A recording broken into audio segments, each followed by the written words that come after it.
생존 우선순위 서바이벌 프라이어리티 2026년 6월 9일자를 진행하겠습니다. 구독, 좋아요도 부탁드립니다. 오늘의 편집 내용입니다.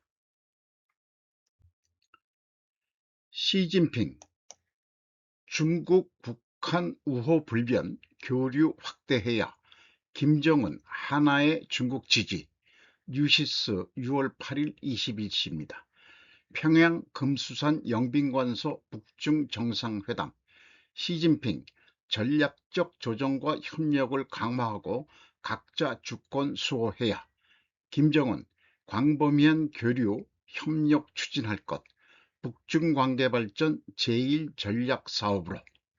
시진핑, 정치적 상호신뢰 기초 확립, 실질적 협력 수준 향상, 민심 소통의 유대 공고화, 전략적 협력 내실 강화 등 4가지 의견을 제시했다.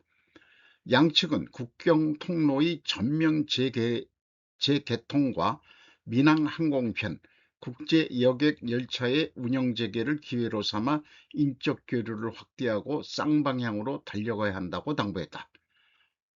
김은 올해 첫 해외 방문에서 평양을 찾은 것은 조중 관계에 대한 높은 중시와 우호적인 우정을 보여주는 것이고 조선의 크게 고무적인 일이라고 화답했다. 8일 북한 평양 순환국제공항에 도착한 시진핑 중국 국가주석이 김정은 북한 국무위원장과 악수하는 모습, 부인 이설주 여사와 시진핑 부인의 이름이 뭐였죠? 같이 인사를 나누는 장면의 사진을 게재했네요. SBS 뉴스의 화면을 4개 캡처를 해봤습니다. 북 방문해 각자 주권 수호, 주권 이익 수호, 북핵 무기 난하. 김정은 부부 공항 활주로에서 맞아. 북중 전략 협조 강화, 각자 주권 안보 발전 이익 수호.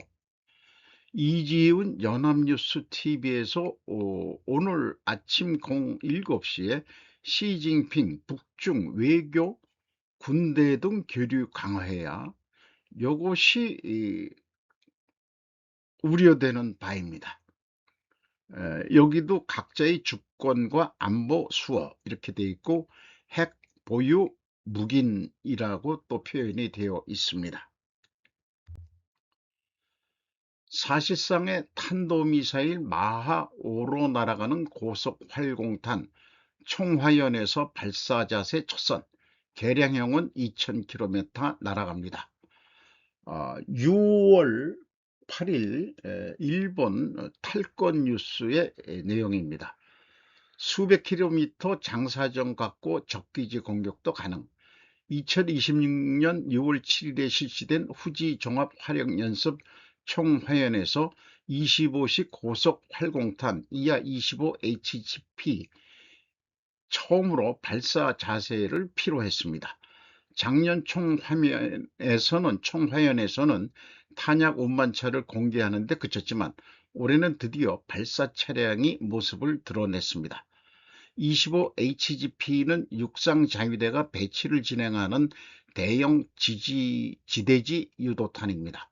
외국에서는 사실상의 일본 최초의 탄도미사일로도 평가되고 있습니다. 블록 1에 이어 발전력 블랙2도 개발 중. 블록2에서는 초음속 비상에 따른 대기의 압축을 이용해 양력을 넣는 웨이브라이더 기술이 채택될 예정으로 이를 통해 활공 성능이 더욱 향상될 것으로 전망돼서 2000km까지 날아가는 것을 지금 개발하고 있다. 이런 보도를 했네요. 군사화돼가는 일본을 소개하고 있습니다. 삼전닉스 10% 급락의 레버리지 투자자 피눈물. 여기에서의 레버리지는 이자 차입금 빛으로 한 것을 표현하겠죠. 김유진 헤럴드경제 2월 8일 오전 11시. 장중 30만 전자 200만 닉스 붕괴. 삼전릭스 레버리지 20%대 폭락. 여기에 레버리지는 뭐죠? 요 쓸 때마다 좀 의미가 좀 다른 것 같습니다.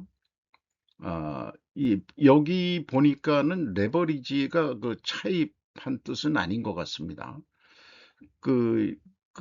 영역마다 쓰는 용어들이 좀 틀려가지고 저도 좀 헷갈리네요. 실적 호재는 여전 53만 50 전작한다에 대해서는 의문표를 부여해 봅니다.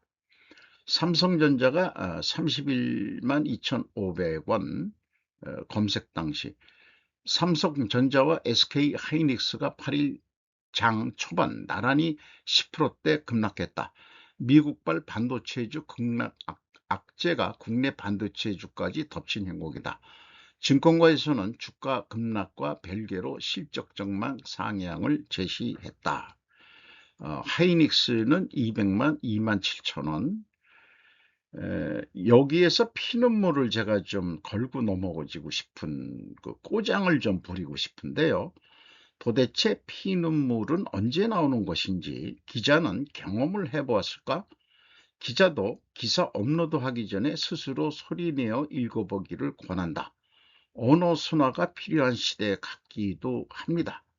피눈물은 도대체 저는 아직 평생 피눈물을 흘려본 적이 없어서 도대체 피눈물이 언제 나오는 건지 그걸 알 수가 없어요. 근데 수시로 피눈물이라는 그런 어떤 그 극단적인 용어들을 너무 좀 쓰는 것들 아니냐, 이 사회가.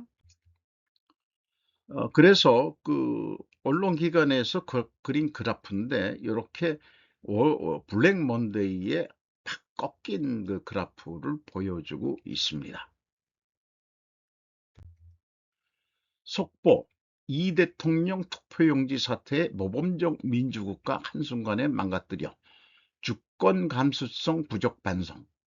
민서영 이예슬 경향신문 6월 8일 투표용지 부족 사태 관련 그 문제를 지적하는 청년들에 대해 참으로 귀하고 존경할 만하다는 생각이 든다며 이같이 말했다.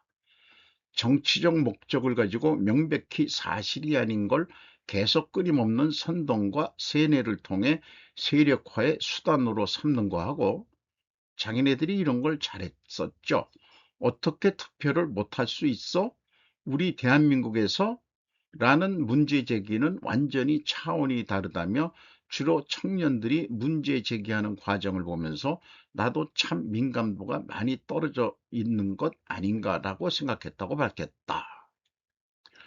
여기에 그 사실이 아닌 걸 가지고 끊임없는 선동과 세뇌, 참 이게 횡행하고 있는 우리 현실인 것 같습니다. 그래서 어휘낱말 창조 및 유희자의 말에 내가 형광등인 것 같다. 주권 감수성, 여기 대체불가 대한민국이라고 돼 있어요. 대체불가 아마 한자로 이럴 겁니다. 국가에다가 대체불가란 말을 갖다 붙이는 법도리들의 나라. 또한 기사 제목 속보라니, 기사 제목도 여성화되어 가고 있는 나라 대한민국. 도대체 대한민국이 무엇과 대체 가능성이 있었다는 것을 전제하지 않고는 나올 수 없는 단어다. 미국이나 중국의 종속국가로 대체 불가하다는 뜻인지, 아니면은 대한조선인민민주주의 공화국이라는 것인지 헷갈리게 만들고 있습니다. 이재명 대통령이 8일 청와대 영빈관에서 열린 취임 1주년 기자회견에서 한 160번 동안 질의응답으로 많이 했다고 하면서 칭찬 일색으로 언론 보도들이 나오고 있던 것 같습니다. 이 전세 사라지는 건 정상화 과정, 전세 대출이 집값 상승 주원인, 여기에도 의문보를 붙여봅니다. 박선징 동아일보 6월 8일 전세 물량 부족해서 폭등, 그런 상황 원하는 사람들 논리. 통계적으로 보면 대폭등 아니야. 당장 따뜻하자고 전세 대출해주고 반환 담보 대출해주고 그러다 보니까 전세 사기도 생겼다며 엄청난 피해가 생겼고 정상화되는 과정이 필요하다고 했다. 그래서 전세 가격이 폭등해 왔냐고 하면 그건 또 아니다고 했다. 이어 무주택자가 그 집에 들어가 살기 위해서 집을 사면서 전세 수요가 그만큼 줄었다고 진단했다. 자기가 부동산 전문가인 모양이네요. 무주택자가 무슨 수로 집을 사나? 역시 그것도 은행담보대출로 매입자금 마련하는 것 아니냐?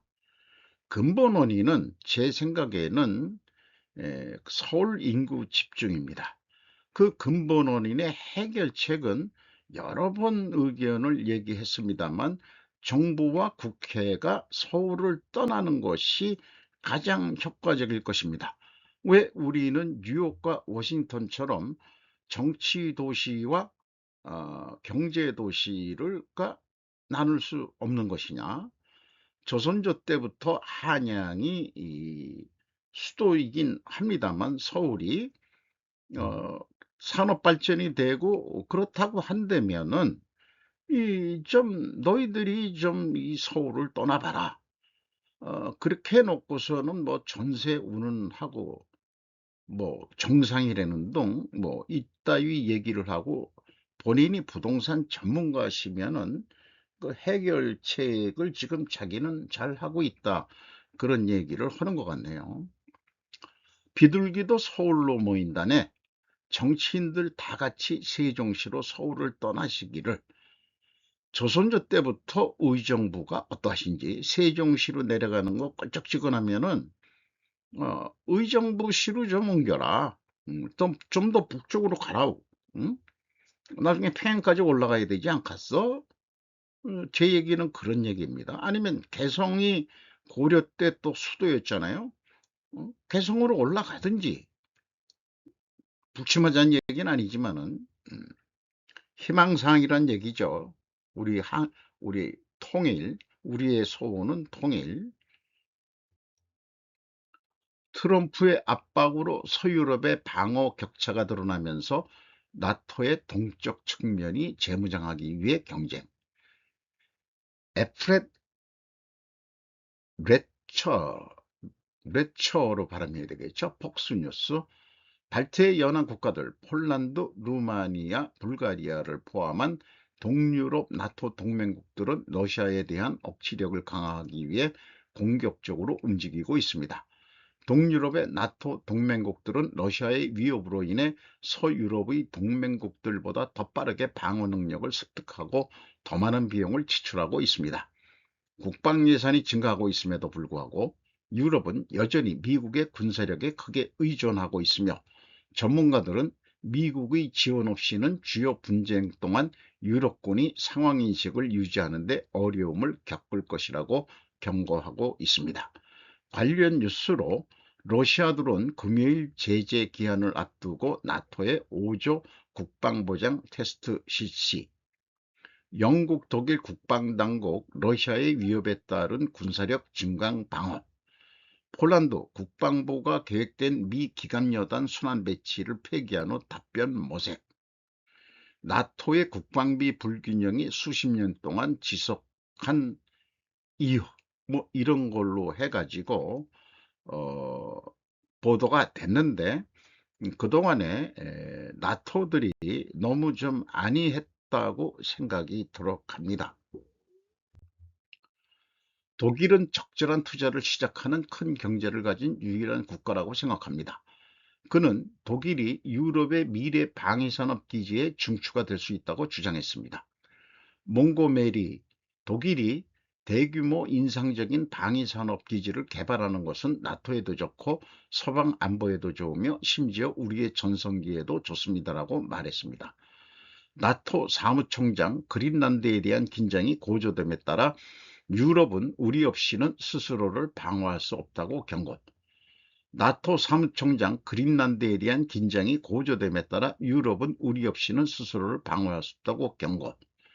트럼프 대통령이 나토의 지출 압박을 가함에 따라 국방부 유럽에서 여단 전투팀 감축, 유럽을 방어하기 위한 주요 병력은 유럽이어야 합니다라고 그는 말했습니다.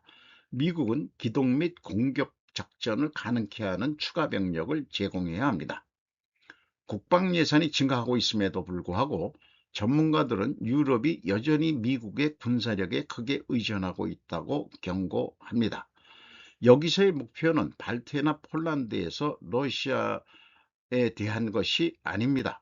우리의 생각은 러시아가 공격을 시도하는 것조차 막으려는 것입니다. 뭐 이렇게 한 내용도 소개를 하고 있습니다.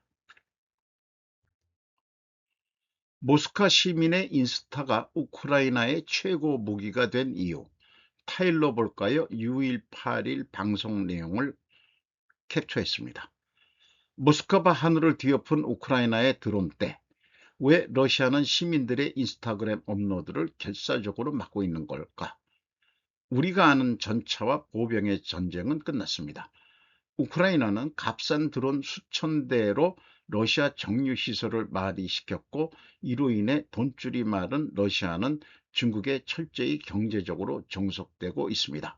또 충격적인 것은 모스크바 시민들이 무심코 찍어 올린 드론 폭격 영상이 적군에게 실시간 전투 피해 평가 BDA라는 첩보를 무료로 제공하고 있다는 점입니다.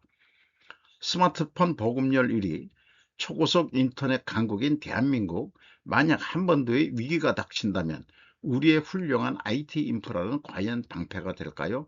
아니면 적의 가장 강력한 정보망이 될까요? 타일러와 함께 새로운 현대전의 문법을 해독해 봅니다. 라고 소개를 하고 있습니다. 영상 올리면 엄청난 벌금형과 징역형을 받을 겁니다. 라고 푸틴이 얘기했답니다. 우리가 사용하는 스마트폰, 현대전에선 적군에겐 완벽한 정보자산, 기존의 물리적인 영토 싸움이 아니게 되었다. 대만과 한국에 주는 경우는 주요 타켓 러시아의 정유시설 주요 고객은 중국. 구매자가 한 명뿐이라면 구매자가 갑이 된다.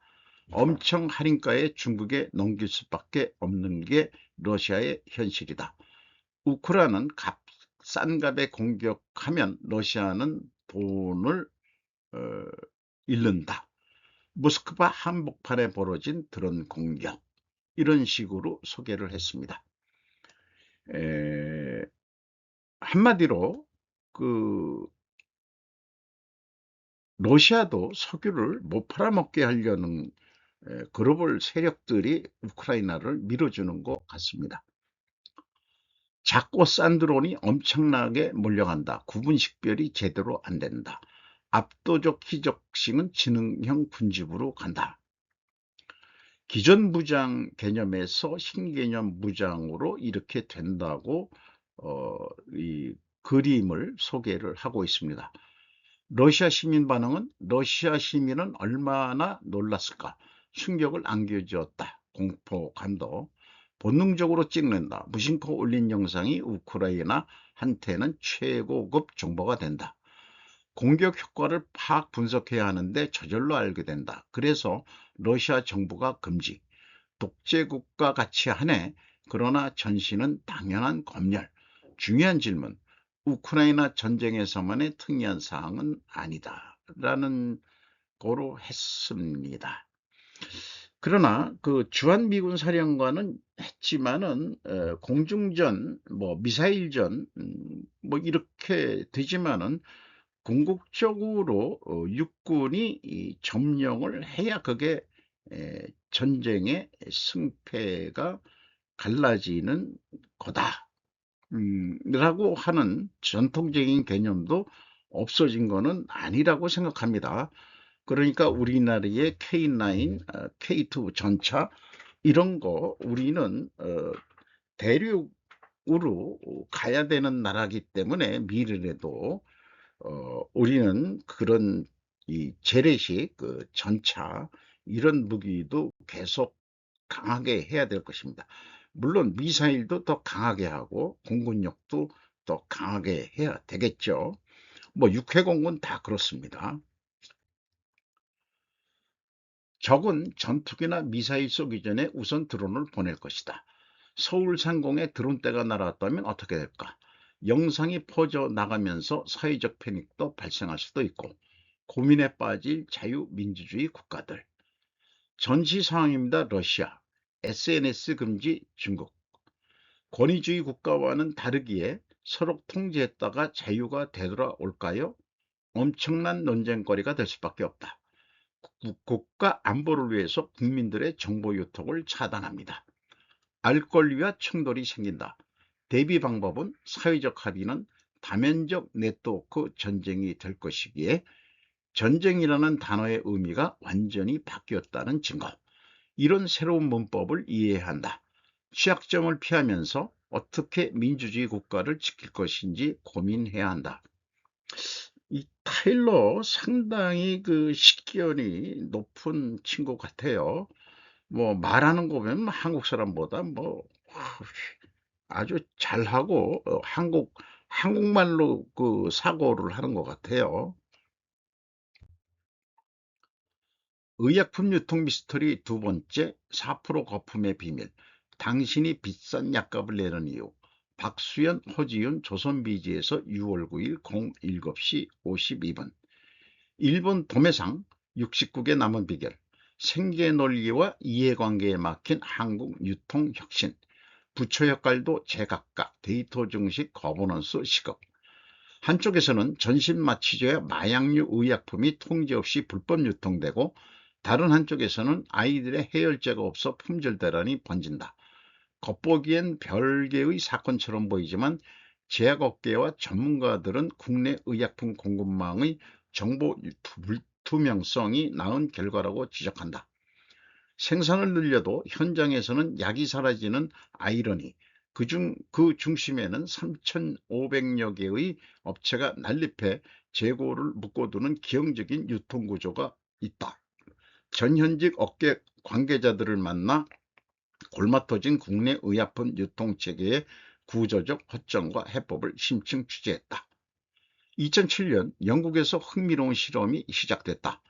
화이자가 자사의약품을 도매상을 거치지 않고 직접 약국으로 배송하기 시작했다. 이른바 DTP, 다이렉트 투 파머시 모델이다. 도매상은 배송 서비스를 제공하는 물류업체로 역할이 바뀌고 행위별로 수가 형태로 이윤을 얻는 구조가 됐다. 2008년 한국 정부는 의약품 공동분류센터 법제화를 추진했다.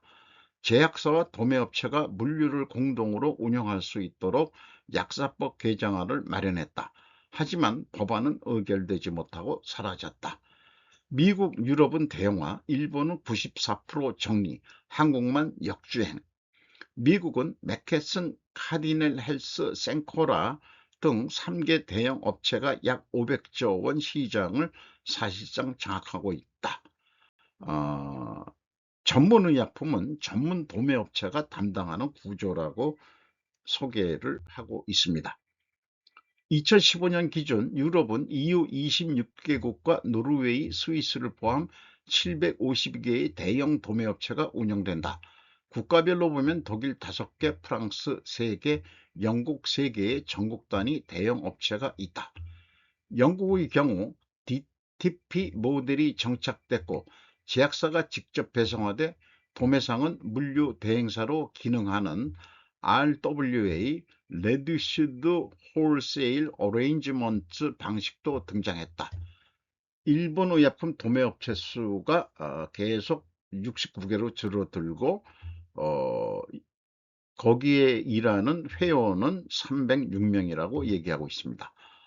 한국 유통수수료 6에서 9% 중에서 전문가들은 4%는 거품, 미국의 유통수수료는 약 4% 수준이다.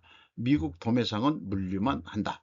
일본의 7%대는 물류에 더해 의사, 약사 대상 판촉, 안정성 정보 수집 제공, 지역 처방, 재고 정보 제공 등 종합적인 서비스를 포함하는 수치다.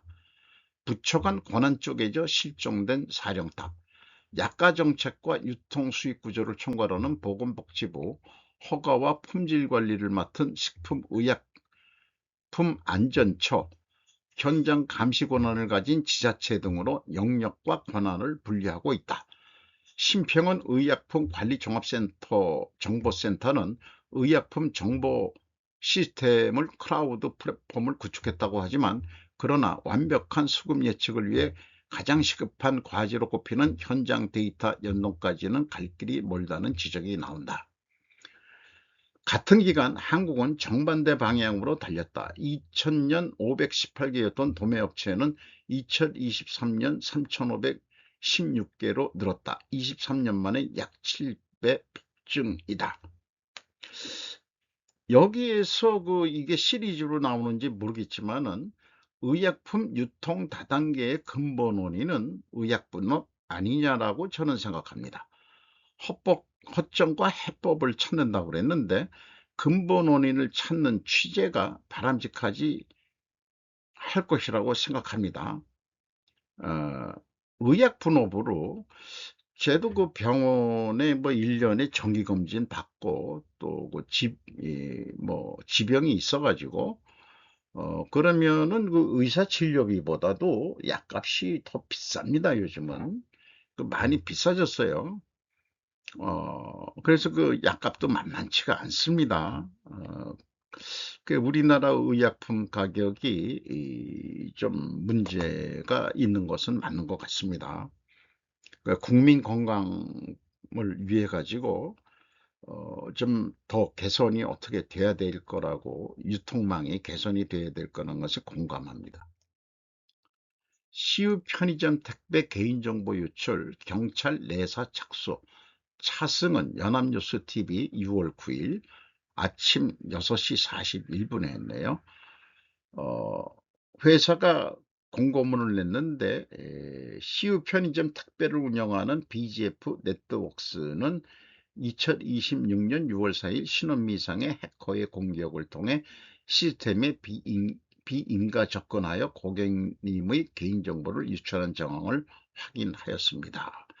무거운 책임을 느끼고 어쩌고 저쩌고 또 냈습니다.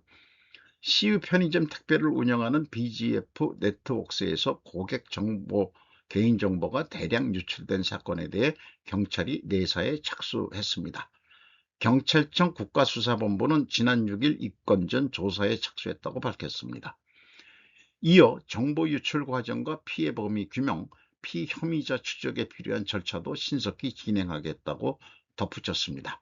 앞서 BGF 네트웍스는 지난 5일 자사 홈페이지에 해커의 공격으로 고객 아이디와 비밀번호, 주소, 휴대폰, 전화번호 등 개인정보가 유출됐다고 공지했습니다.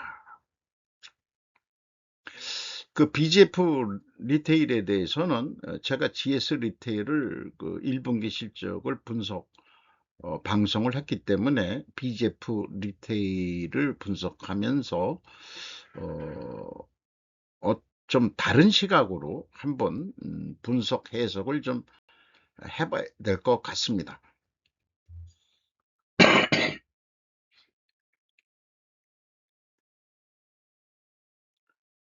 신보수주의. 오늘도 좋은 하루 되시기 바랍니다. 굿아이.